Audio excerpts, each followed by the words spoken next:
junio de 2016 entra en vigor el nuevo sistema penal acusatorio. Los operadores jurídicos están en capacitación permanente. Pero ¿qué pasa con nosotros los ciudadanos? ¿Estamos listos para este gran cambio en la forma de impartir justicia penal? Hoy hablaremos sobre cultura de la legalidad. Soy Verónica González, comenzamos.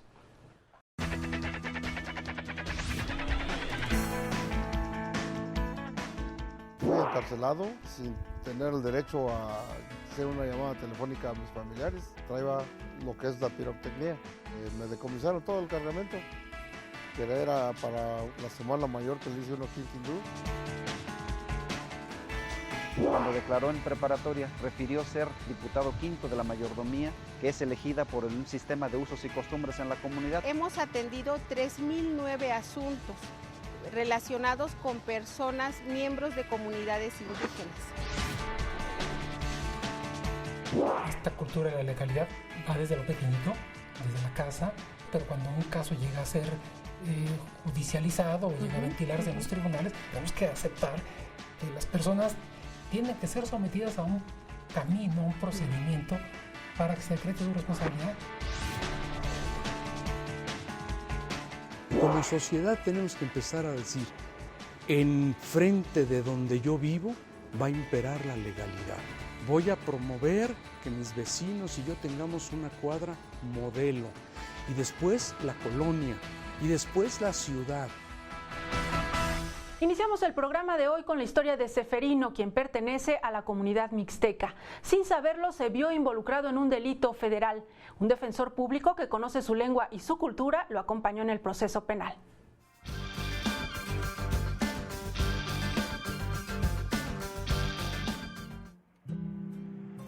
Este es el municipio de Tezoatlán de Segura y Luna, ubicada en la ciudad de Huajuapan de León, en el estado de Oaxaca.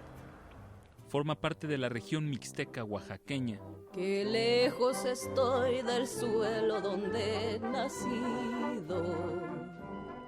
Y aquí también se encuentra Santa María Tindú, una localidad a 190 kilómetros de la ciudad oaxaqueña, con poco más de 345 habitantes, la mitad de ellos perteneciente a la comunidad indígena. Como Seferino, mientras conducía su camioneta, fue detenido por elementos de la policía estatal transportando fuegos artificiales.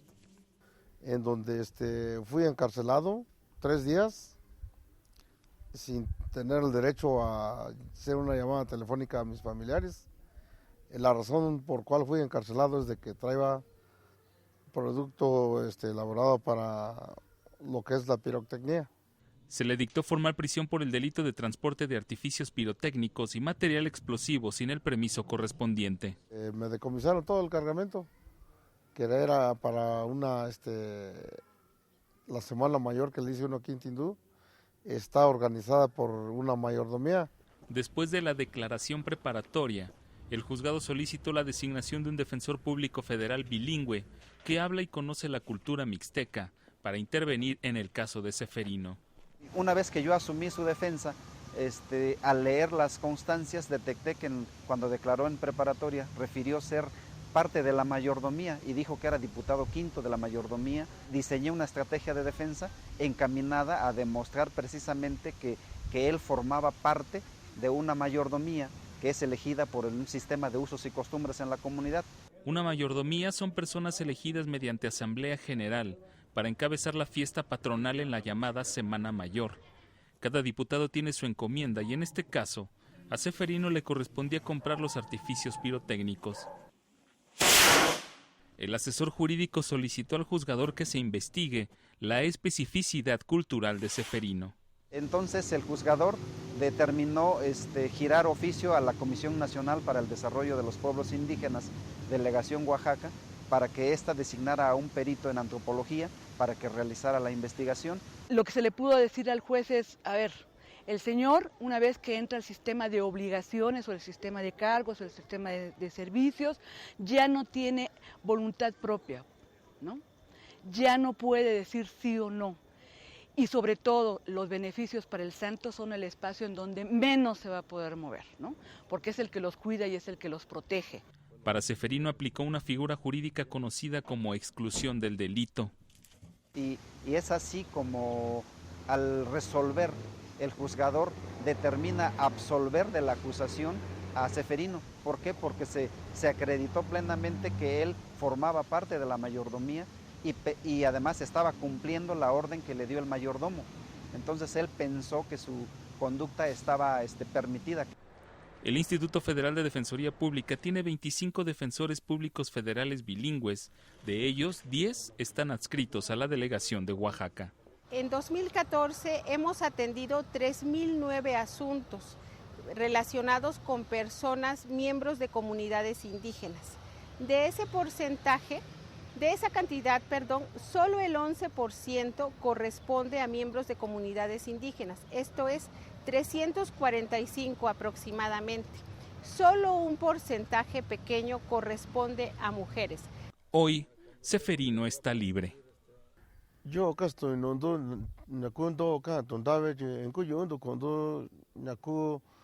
Instituto Federal de Defensoría Pública. Licenciado Pimentel Girón, yo chinterando acá en En este caso, el defensor público bilingüe pidió que se considerara la exclusión del delito. Veamos en qué consiste esta figura jurídica.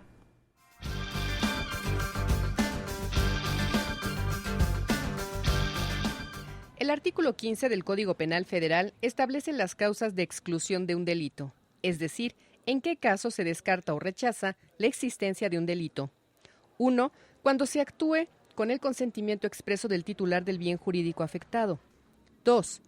Cuando una persona se defiende de una agresión real o inminente, utilizando medios razonables, es decir, cuando se actúa en defensa legítima. 3. Cuando se obra por la necesidad de salvaguardar un bien jurídico propio o ajeno, sin actuar dolosamente y sin lesionar otro bien de menor o igual valor que el salvaguardado. También están excluidas del delito personas que no tienen la capacidad de comprender el carácter ilícito por padecer algún trastorno mental o intelectual, o cuando la persona desconoce que existe una ley que regula el acto ilícito que cometió. Como le decía al inicio del programa, el sistema penal acusatorio ya opera en varios estados de la República, tanto a nivel local como a nivel federal. Es importante que todos estemos familiarizados con estas nuevas reglas. Precisamente para hablar sobre la cultura de legalidad, está con nosotros el maestro Miguel Sarre, profesor e investigador del ITAM. Bienvenido. ¿Qué tal? Qué gusto, Verónica. Para ir entrando en materia, díganos a grandes rasgos, ¿qué es lo que estamos viendo? ¿Qué cambios hay en materia penal? Bueno, tenemos una transformación básicamente en dos frentes, en el sistema de enjuiciamiento, es decir, cómo seremos juzgados, y en el sistema de ejecución penal, que es otro tema del que habrá que hablar en otra ocasión. En estos cambios que la sociedad está observando, podemos hablar, por ejemplo, de principios de publicidad, de inmediación. Háblenos de esta parte. Exacto. Bueno, podemos ponerlo en términos muy sencillos porque entiendo que este es un programa para la gente común. Claro, queremos llegar a todo el público. Que se trata de que la gente sepa cómo somos juzgados. Es decir, que vea cómo puede decidirse en una reproducción de lo que ocurrió en la realidad, la suerte de una persona, y esto tanto para conocer a la justicia como una manera de control comunitario en la obtención de los medios que van a lograr o que pueden lograr la condena de una persona. Es un proceso, digamos, de democracia judicial, por ponerlo así. Antes se criticaba mucho al sistema tradicional esta lejanía del juez, que no estaba el juez presente en las audiencias, que a veces las personas ni siquiera llegaban a conocer al juez. Ahora no va a ser así. No, desde luego ahora tendrá que estar el juez, pero no solo el juez. Están las partes presentes y se da el juego en vivo, digamos. Entonces hay confianza, esto va a generar mucha más confianza en el sistema de justicia y va a lograr la profesionalización o va a favorecer la profesionalización de todos los actores. El juez tendrá que ser mejor porque está actuando de cara al público, el Ministerio Público tendrá que presentar una buena acusación, no se vale que lea constantemente, etcétera, y la defensa también estará a prueba. Así es que esto, como podemos decir, que eleva el nivel del juego y nos da una mayor garantía de justicia. ¿Qué es lo que se ha visto en los estados donde ya opera? Mire, yo he tenido la oportunidad de ir a muchas audiencias, sobre todo en el Estado de México, que es lo más cercano, y es realmente los alumnos que van por primera vez salen sorprendidos de ver cómo en una audiencia el juez, por ejemplo, puede decretar ahí mismo la libertad de una persona. Entonces eso es impresionante, porque no es algo que quede y que después el juez vaya a resolver, sino que en el acto se resuelve. Entonces se ve cómo la justicia se realiza, se cumple en el momento. Eso es muy educativo. Tiene este rasgo de transparencia, ¿no? Porque antes el ciudadano ni siquiera podía acceder a una audiencia de este tipo. Claro, era una especie de acto de fe en actuaciones muy remotas y pues realmente eso no generaba ninguna confianza. Ahora, yo diría que el público no es un espectador, yo diría que es un actor, el público, en el sentido que su participación es muy importante. Incluso los poderes judiciales locales y el federal deberían tener campañas para llenar las salas de audiencia, digamos. Es tan importante que esté llena la sala de audiencia como que el salón de clases esté lleno o hay alumnos cuando el maestro está dando su clase. Vamos a ir platicando más adelante de esto. Coméntenos por qué es importante entonces que el ciudadano conozca las reglas incluso para estar presente en estas audiencias, que sepa de qué se trata el nuevo sistema penal acusatorio. Bueno, tiene que conocerlas que no son reglas complicadas para el público es estar presente y ya, simplemente voy a guardar orden de curso, que no deben ser excesivos, deben ser razonables, a veces suelen ser excesivos, ¿verdad? Una presencia de la comunidad, es el pueblo que está ahí, ¿no? Y decía que debe saber cómo transcurre, para más que nada debe poderle dar seguimiento, saber cómo empieza la acusación, contesta la defensa, cómo se da esa igualdad probatoria, cómo vienen después los elementos probatorios, los testimonios, en fin, y cómo el juez pronuncia su resolución, de qué trata la audiencia, porque hay una multiplicidad de audiencias, digamos. Tenemos en mente generalmente el juicio oral, pero no es todo, parece el juicio, de hecho, es excepcional. Lo más cotidiano son las audiencias iniciales que tienen que ver con el control de la detención, por ejemplo. Entonces, saber de qué audiencia se trata es muy importante. Vamos a hacer una pausa y de regreso nos comenta en su experiencia lo que ha visto a los ciudadanos al participar, ¿no? Al estar presente en estas audiencias, ¿qué impresiones tienen ellos de este sistema penal acusatorio? ¿Cómo no? Hacemos una pausa y regresamos con más. Cumplir la ley es ir mostrándole a las personas cómo se debe hacer. Muchos dicen, bueno, porque nos conviene, porque es algo que genera una convivencia ordenada en la sociedad, pero sí hay un grupo importante de ciudadanos, diría, que son aquellos que piensan que cumplen cuando les conviene y cuando no.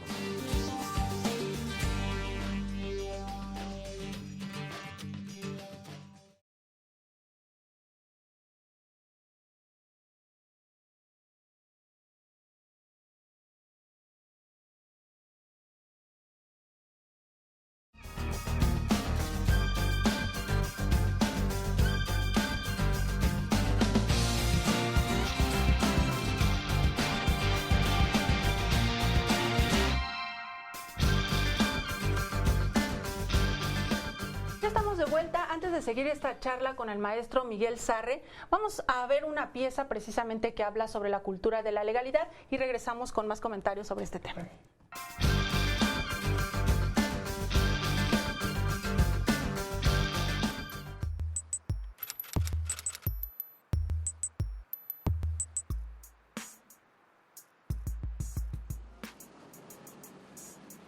Cumplir la ley es ir mostrándole a las personas cómo se debe hacer. No cruces a la mitad de la calle, tómate la molestia de caminar a la esquina y ahí ejerce tu derecho de peatón.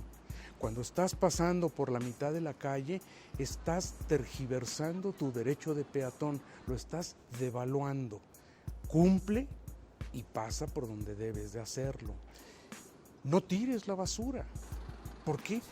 Porque es de civilidad. Es una cultura. ¿Quieres tener un país limpio? Empieza por tener tú un ambiente, un entorno limpio. 8 de cada 10 personas consideran que la ley debe aplicarse sin hacer excepciones. Muchos dicen, bueno, porque nos conviene, porque es algo que genera una convivencia ordenada en la sociedad, pero sí hay un grupo importante de ciudadanos, diría, que son aquellos que piensan que cumplen cuando les conviene y cuando no. Bueno, yo creo que los mexicanos tenemos una relación muy compleja con las leyes, ¿no? Nunca las hemos considerado como límites a nuestros actos. La violencia que vive el país, de las distintas violencias que vive el país, tiene que ver con eso, con que se han roto, ¿no? o nunca hemos realmente logrado consolidar mecanismos de resolución de conflictos basados en la ley. Estudios realizados por el Instituto Nacional Electoral y la UNAM revelan que la mayoría de los ciudadanos consideran que el sistema de impartición de justicia en México no funciona. Lo atribuyen a la corrupción, a los operadores del sistema y a la impunidad. Solo 35% de la población encuestada reconoce que a veces se hace justicia. Sin embargo, la mayoría considera que sí vale la pena acudir a un tribunal para resolver los conflictos. Pero la realidad es que pues muy pocas personas han tenido un contacto real y efectivo con la justicia, entonces lo que la gente piensa pues es un poco de impresión, de imagen, de lo que les han contado. En general la gente no quisiera tener que ver nada con la ley ni con la justicia, ¿no? En general las experiencias no son buenas, ¿no? A unos meses de la entrada en vigor del nuevo sistema penal acusatorio, según las mediciones del INE y la UNAM, los ciudadanos no están convencidos de las bondades de la oralidad en los juicios. Más del 30% consideran que ayudará algo, 26.2% poco y 11.2% que no servirá de nada. Para Edna Jaime, especialista en el análisis de políticas públicas, el problema radica en que se está perdiendo de vista el objetivo de la reforma. No implica construir salas. Es muy importante tener una infraestructura adecuada, sin lugar a dudas. Pero ¿para qué queremos todo esto? Queremos elevar la calidad de la justicia. Entonces, si logramos que la denuncia aumente, querrá decir que estamos generando una expectativa positiva en la víctima, que la víctima va a querer acercarse a la autoridad porque espera algo de ella. Aunque al ser encuestados, más del 60% de los ciudadanos señaló que la persona detenida debe considerarse inocente hasta que se demuestre lo contrario, lo cierto es que en los hechos a la sociedad no le agrada mucho la idea de ver a los acusados en libertad. El juez va a tener que absolver, el juez va a tener que poner en libertad a esa persona. Y el público en general, ¿qué va a suceder? ¿Qué va a pensar? El juez venal, el juez corrupto, el juez inepto, sin darse cuenta que el juez actuó dentro de un sistema de legalidad, y dentro de un sistema de legalidad las responsabilidades son compartidas. El fiscal tiene una responsabilidad, el defensor tiene otra responsabilidad y el juez tiene una responsabilidad. Así, para que el nuevo sistema penal acusatorio funcione, todos los involucrados tienen que cumplir sus obligaciones y los ciudadanos, aunque sea como espectadores, juegan un papel fundamental. Yo creo que empieza desde la casa, ¿no? En la casa es donde aprendemos pues este mapa de valores y mapa de lo permitido o no permitido, reconocer que ante una falta hay una consecuencia. Cuando falla eso desde el núcleo más íntimo, y se reproduce en otros niveles de interacción y convivencia social, pues yo creo que el problema se agrava, y ese es el tema de México, ¿no? Desde la casa no se nos infunden valores de respeto de la ley, ¿no? De tolerancia, de resolución pacífica de conflictos. Como sociedad tenemos que empezar a decir, en frente de donde yo vivo va a imperar la legalidad, va a estar limpio, barrido, no voy a desperdiciar agua, no voy a dar dádivas al que recoge basura, etc. Después eso lo voy a llevar a mi cuadra. Voy a promover que mis vecinos y yo tengamos una cuadra modelo, que si hay un arbolito, 2 arbolitos estén impecables, porque es una solidaridad de todos los miembros de la cuadra. Y después la colonia, y después la ciudad.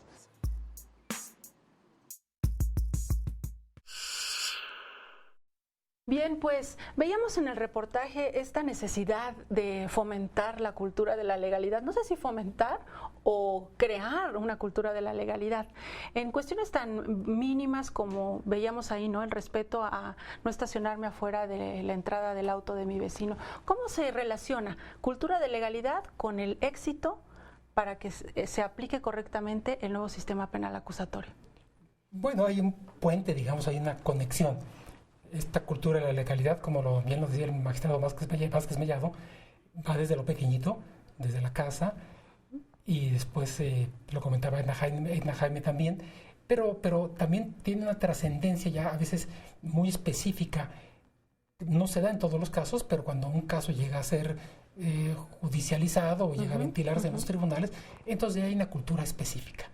Podemos pensar en gente que tiene una cultura de la legalidad, digamos, una cultura de civilidad urbanística muy buena y que tiene una pésima cultura de la legalidad.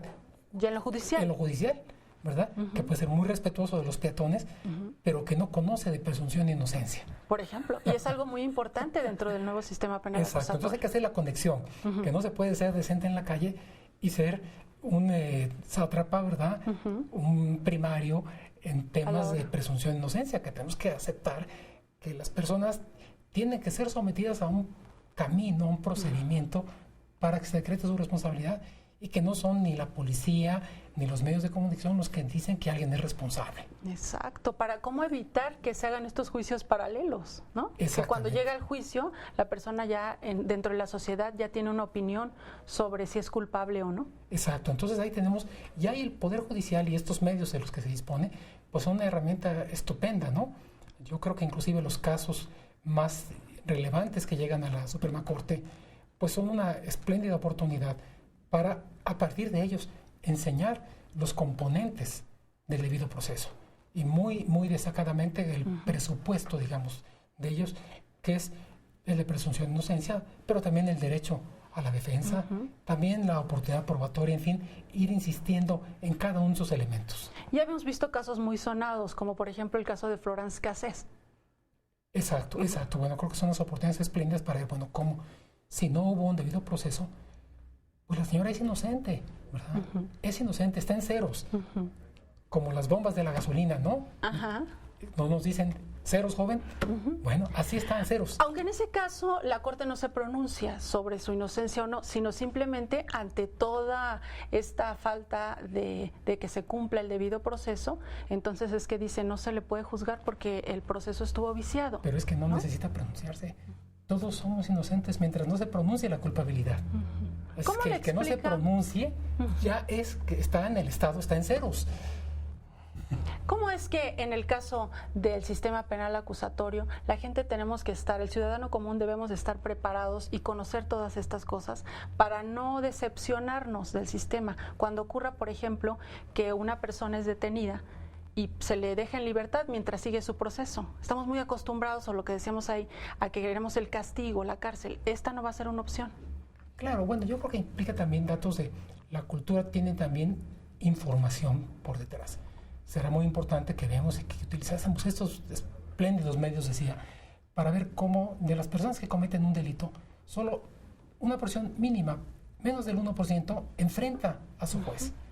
Entonces nosotros solemos preocuparnos mucho por si uno de ese 1% fue puesto en libertad económica durante el procedimiento, ¿verdad?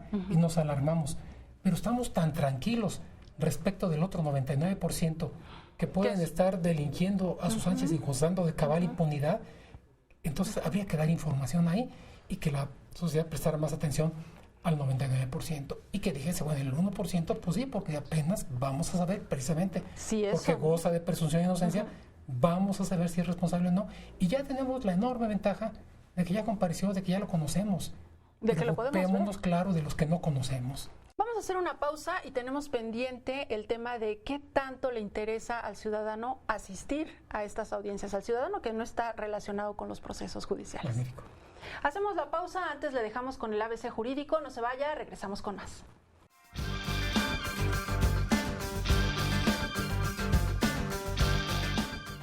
El Consejo de la Judicatura Federal cuenta con una Dirección General de Responsabilidades que realiza las siguientes tareas. Recibe y tramita quejas y denuncias en contra de servidores públicos que pertenecen a las áreas administrativas de los órganos que dependen del Consejo. Realiza investigaciones y auditorías en las áreas que se detectan irregularidades e instruye los procedimientos administrativos correspondientes. Asimismo, elabora los dictámenes que se someten al Pleno del Consejo de la Judicatura Federal para aplicar medidas disciplinarias. También registra y da seguimiento a las declaraciones patrimoniales de los servidores públicos.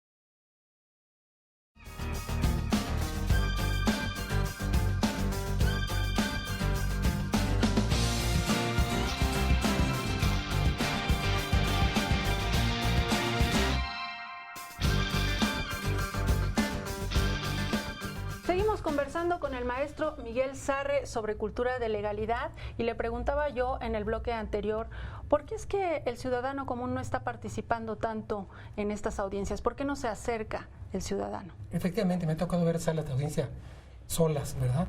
Y es porque no hay campaña, no hay promoción, y este es un sistema nuevo, pues hay que favorecerlo, hay que articular, tiene que haber un área dentro de los consejos de la judicatura para promover la asistencia de estudiantes, creo que especialmente de preparatoria. Que sería muy útil. Es como la edad sensible, ¿verdad?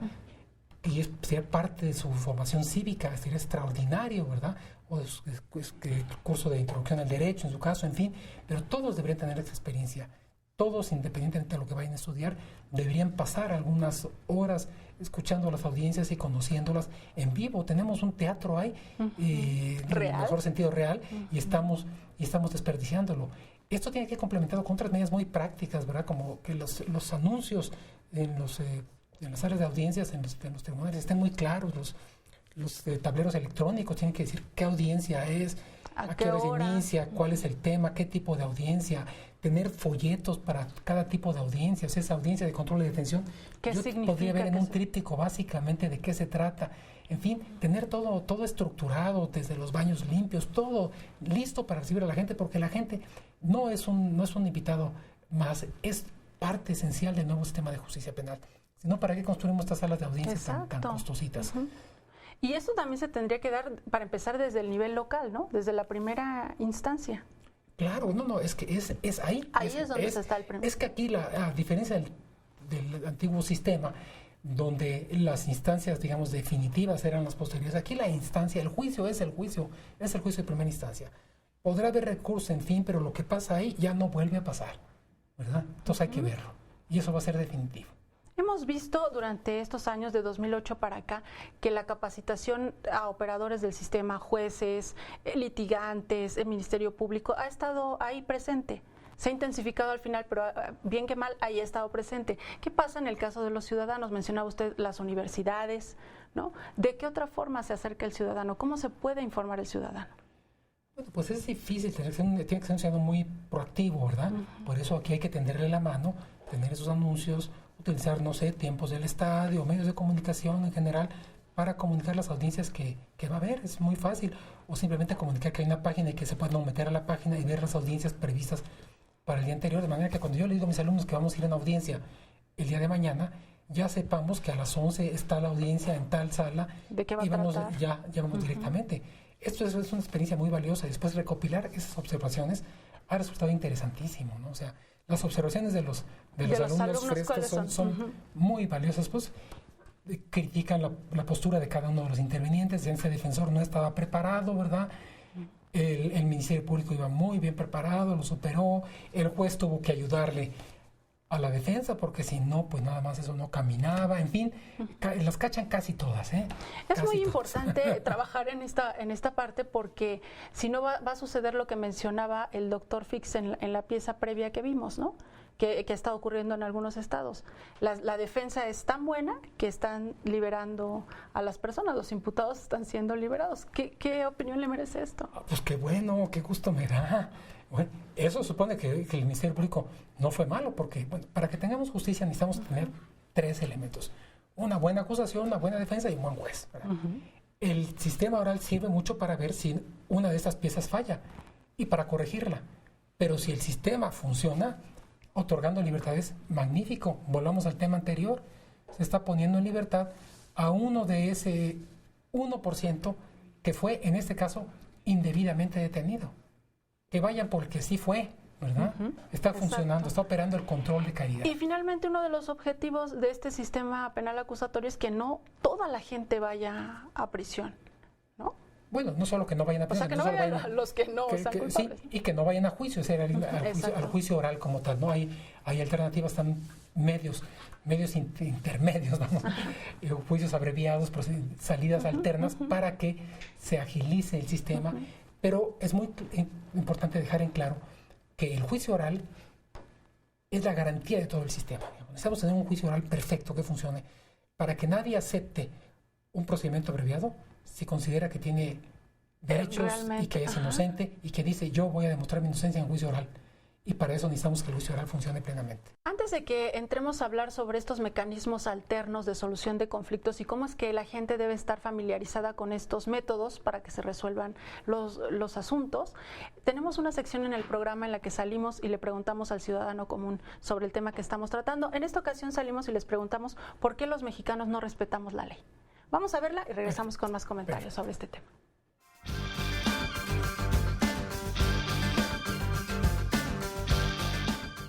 Muchas veces rompemos las reglas, muchas veces inconscientemente, ¿no? Y porque es también parte de nuestra cultura, yo creo, y empezar a cambiar eso, ¿no? Desde casa. Yo creo que viene respectivamente de la educación que te den desde niño. Entonces, si tiran basura o no sé, o no respetan es porque seguramente en sus casas no se los han inculcado. Entonces viene desde niño y los valores. Desde un inicio en la escuela o en algo, digo, ya no nos educan con eso, ¿no? Digo, si vamos a otros países, sí lo hacemos. ¿Por qué? Porque hay multas, porque nos dicen por dónde pasarnos, todo eso, ¿no? Pero pues aquí pues, no pasa nada.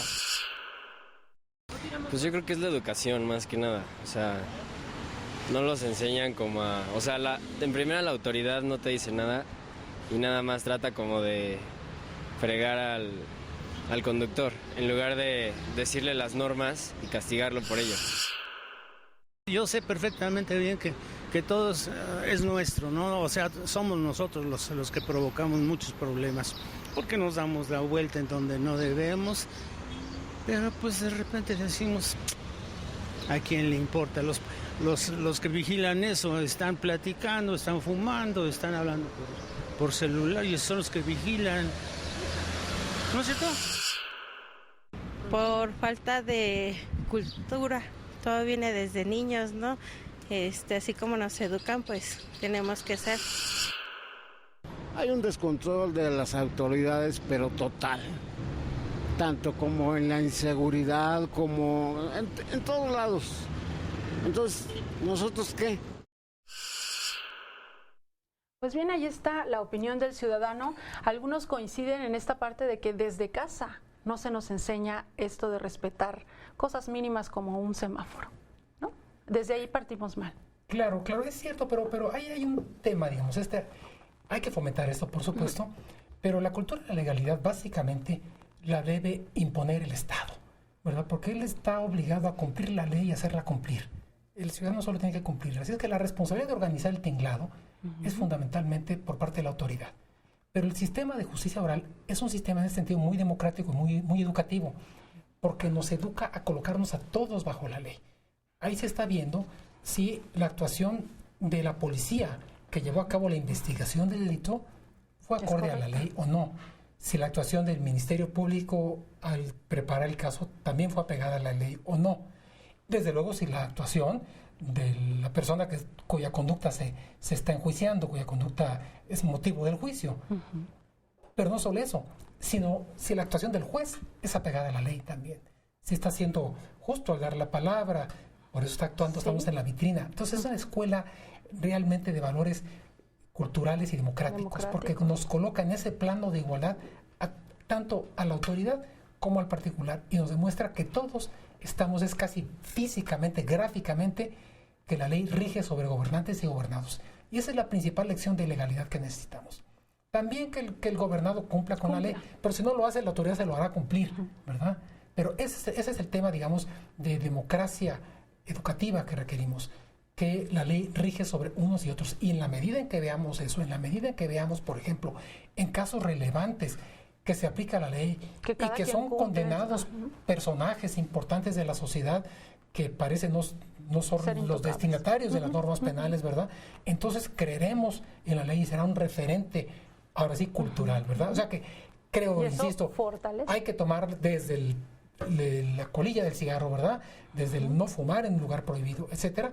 Hasta todo eso, que se cumpla la ley en todos. Hasta que se cumpla la ley en todos y por todos. Si ese escenario de lo micro, pero llegarlo a lo macro y no dejar de ver la responsabilidad primordial aquí en manos de la autoridad y no del particular. Hay otro tema. Sí. Los mecanismos alternos de solución de conflictos. No estamos acostumbrados a eso. La gente, como le decía hace un rato, que quiere el castigo, quiere la cárcel. ¿Y qué pasa con este nuevo sistema penal acusatorio en el que se le da prioridad a estos mecanismos? Bueno, son mecanismos en la medida, ojalá que se logre transitar eficazmente por estos mecanismos, porque serán casos que se solucionan. Es decir, estos mecanismos no operan a costas de la impunidad. Lo que está a costas de la impunidad es ese 99% del que hablamos. Aquí ya hubo justicia. Y el hecho de que yo tenga una solución, ¿verdad?, alterna y que se reduzca un poco la prisión, no me debiera afectar a mí, a menos que esté buscando la venganza. Exacto. ¿Verdad? Y aquí hay que distinguir entre justicia y venganza. ¿Por qué debemos apostarle entonces los ciudadanos a resolver nuestros conflictos de esa manera? A que haya una reparación del daño, a que haya un acuerdo y demos vuelta a la página. Claro. Ahora, finalmente hay asuntos donde la víctima tiene el derecho también a que se haga justicia y a que se aplique una sanción, porque el sistema de justicia dice que entre los fines del sistema, la Constitución lo establece, está evitar la impunidad. Y evitar la impunidad está en punir cuando se debe punir, sancionar, y también cómo se debe sancionar, ¿verdad? Es decir, legalmente, con una prisión con ley. Entonces, es entrar en todo, ¿verdad? Y ver que se cumple la ley al aplicarla, se cumple al ejecutarla, y que esto nos separa de ese camino del enemigo mayor de esto, que es la impunidad, pero del otro enemigo también, que es la venganza. A manera de conclusión, maestro Sarre, hacia dónde debemos de ir en materia de cultura de la legalidad? Ahí está muy difícil la pregunta, pero vamos a ver, ¿hacia dónde debemos ir? Bueno, si una experiencia de tener la ley como referente, ¿verdad? Que esto se va adquiriendo, pero a partir de lecciones que nos debe dar el Estado, ¿verdad? Hasta llegar a la cultura que tienen los niños alemanes cuando juegan canicas y tienen una disputa y no salen de acuerdo, dicen, no te preocupes, hay jueces en Berlín. Ok, debemos de apostarle a eso. Exacto, tener esa garantía muy firme, siempre hay que saber que nosotros posiblemente nos hagamos de acuerdo, pero hay una autoridad y hay un juez. Hay un juez, hay ley, hay debido proceso, hay reglas. Y que lo vamos a ver de manera transparente. Exactamente. Pues, maestro Sarre, muchísimas gracias por haber participado en el programa de hoy. Encantado, Verónica, muchas gracias. Nosotros tenemos más información, vamos a hacer una pausa y regresamos al Consejo de la Judicatura hoy. No se vayan.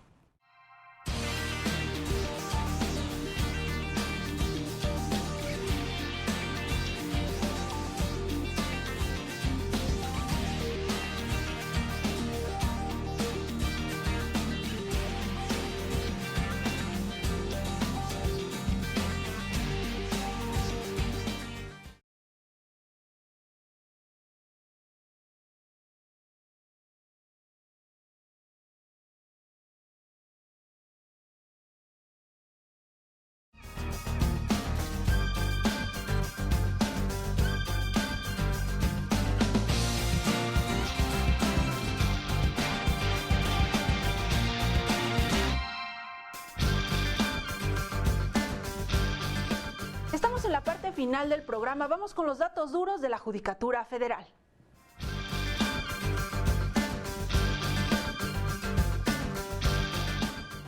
Los órganos jurisdiccionales pertenecientes a la Judicatura Federal iniciaron el 2015 con 66.115 asuntos en materia penal. En enero ingresaron 21.216 juicios, lo que representó una carga de trabajo de 87.331 asuntos en materia penal. De ellos, fueron resueltos 21.634. En materia civil, los tribunales y juzgados federales iniciaron el año 2015 con 60.116 asuntos. En enero ingresaron 17.522 para hacer un gran total de 77.638, De ellos fueron resueltos 16.719. En materia administrativa se registró una existencia inicial de 92.200 expedientes. En el primer mes de 2015 ingresaron 24.559 juicios, lo que representó una carga laboral de 116.759 asuntos. De ellos, 23.098 fueron resueltos. En materia de trabajo, el año inició con 58.610 asuntos. En enero ingresaron 15.123, que sumados a los que ya existían sumaron 73.733 juicios. De ellos, fueron resueltos 14.401. Echemos un vistazo a las actividades académicas del Instituto de la Judicatura Federal.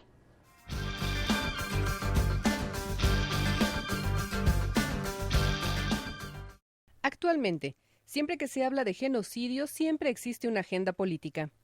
Así lo refiere el especialista en derechos humanos y analista internacional Jacobo Dayan. Un asesinato es perseguido, 1 millón de muertos se resuelve de manera política. Y Stalin ya lo decía, 1 muerto es una tragedia, 1 millón de muertos es una estadística. El maestro Jacobo Dayan participó como ponente en el ciclo de conferencias sobre genocidio en el mundo contemporáneo organizado por la Escuela Judicial. Al hablar sobre los elementos socioculturales y antecedentes del genocidio, aseguró que en esta materia es posible probar los hechos, pero difícilmente pueden probar las intenciones. Por la magnitud del crimen, ya sea del lado de las víctimas, exigiendo justicia, verdad, reparación, etc., o del lado del perpetrador, negando los hechos.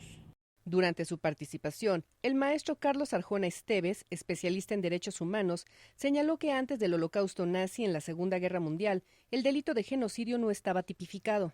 A diferencia de otros, algunos delitos que luego se enmarcan en el derecho internacional y que se establecen obligaciones a todos los estados que son parte de un convenio internacional, en esta ocasión no existía propiamente este concepto de genocidio. No había nada, no había ningún país que persiguiera lo que hoy en día entendemos por genocidio.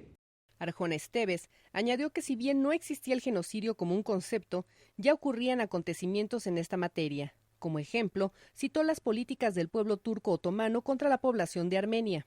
El propósito no era matar a ciertas personas, a 2 personas o a 1000 personas.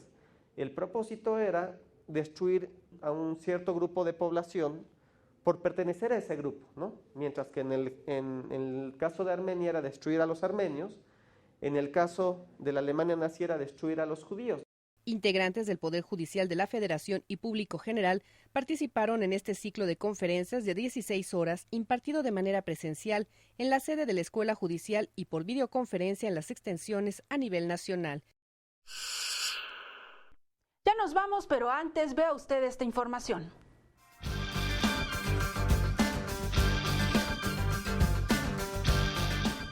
Las autoridades lo dieron por muerto hace 11 años. Tras un proceso legal que se prolongó por más de una década, demostró que todo fue una equivocación. Esta historia se remonta al año de 1999, cuando Sinan Apsi, un ciudadano turco de la ciudad de Erzurum, fue diagnosticado con epilepsia.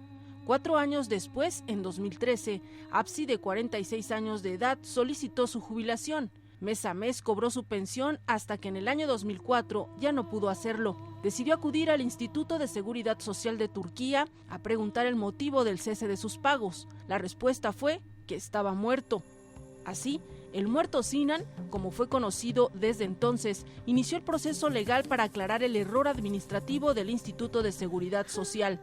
Error que le impidió buscar otro trabajo y lo obligó a vivir con el apoyo económico de sus cercanos. Aunque las autoridades ya aceptaron que Sinan Apsi no está muerto, ahora el ciudadano turco tendrá que iniciar otro proceso legal, esta vez para solicitar el pago de sus pensiones de manera retroactiva. Es todo por el momento, gracias por su atención, lo esperamos la próxima semana con más información, sentencias y actividades de la Judicatura Federal. Soy Verónica González, hasta la próxima.